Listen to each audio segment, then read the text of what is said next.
Welcome to Ielts listening practice.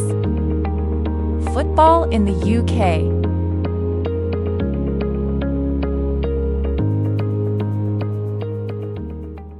Part 2. You will hear a guide talking to members of the public who are visiting a football stadium in the UK. First, you have some time to look at questions 11 to 14.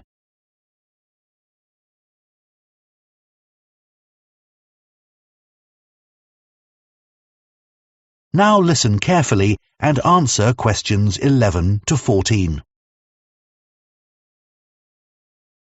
Good morning and welcome to City Football Club.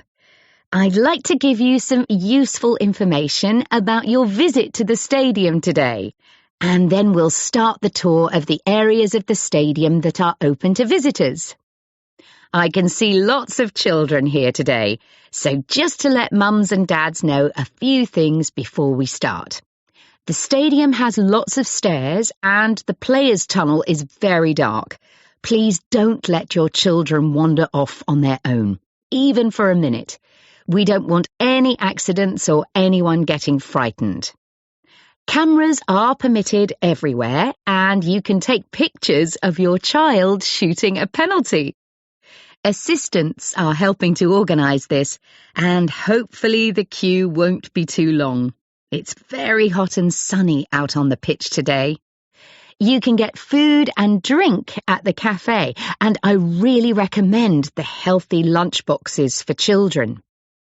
Also in the cafe, children are invited to do a football-themed drawing. We'll pick the best one at the end of the afternoon, so don't forget to put your name and contact details on the back. That way, if you've left the stadium before then, we'll send your prize, but sadly we can't return drawings. I'd like to mention some features of the tour. We'll start with the 360 cinema experience, which has been very popular over the years. And then I'll take you to the players' dressing rooms before going outside to the seating area and the pitch. I should say, if you'd prefer your visit to be self-guided, please collect headphones from the reception, and then you can listen to the pre-recorded information at your own speed. We've only just introduced this feature and would appreciate your feedback. We're thinking of offering tours in other languages in future, so if you have any thoughts on that, we'd welcome those too. If you plan to return another time, you might like to book one of our VIP tours. We've only just started offering these, and they can be booked online. Before you hear the rest of the talk, you have some time to look at questions 15 to 20.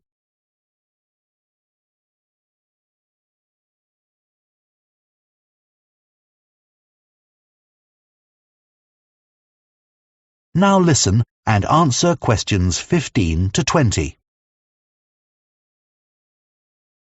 Now, the stadium you see today was built in 1989 as part of a 3-year redevelopment project. While that project was going on, the team had to play its matches at the ground of another club. Apart from that, the club has been here on this site since 1870. As some of you may know, that was the start of a really important decade in the history of football in this country. For example, 1870 was also the year that football teams started to include a player whose role it was to guard the goal. It's hard to imagine what the game must have been like without someone in that position, isn't it? In 1872 and 73, many other clubs were established, both here and abroad. And the following year, in 1874, referees were allowed to send players off if they committed certain offences. And also in that year, teams started having to swap ends at half-time.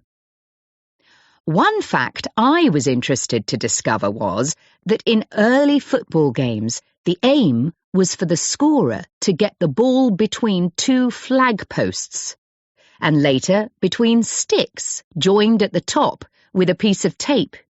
In 1875, that tape was replaced with the solid crossbar that we're familiar with today.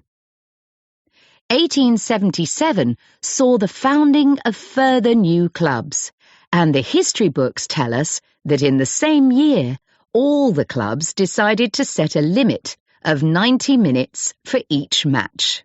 Before that, it was a more casual arrangement, and this sometimes caused huge arguments, and sometimes fights during matches, when one team called the end of the game and the other team wanted to play on to try and score a winning goal. By 1878, the number of teams in the Football League increased again. In addition, referees started using whistles and electric lamps were installed on certain pitches. This was a significant change, as games could then be played in the evenings all year round. In 1880, clubs began to charge fans for admission to games, even though players were still amateurs and had other proper jobs. That's hard to imagine in the modern professional game, where top players earn significant sums of money from both playing and commercial activities. That is the end of part 2. You now have 30 seconds to check your answers to part 2.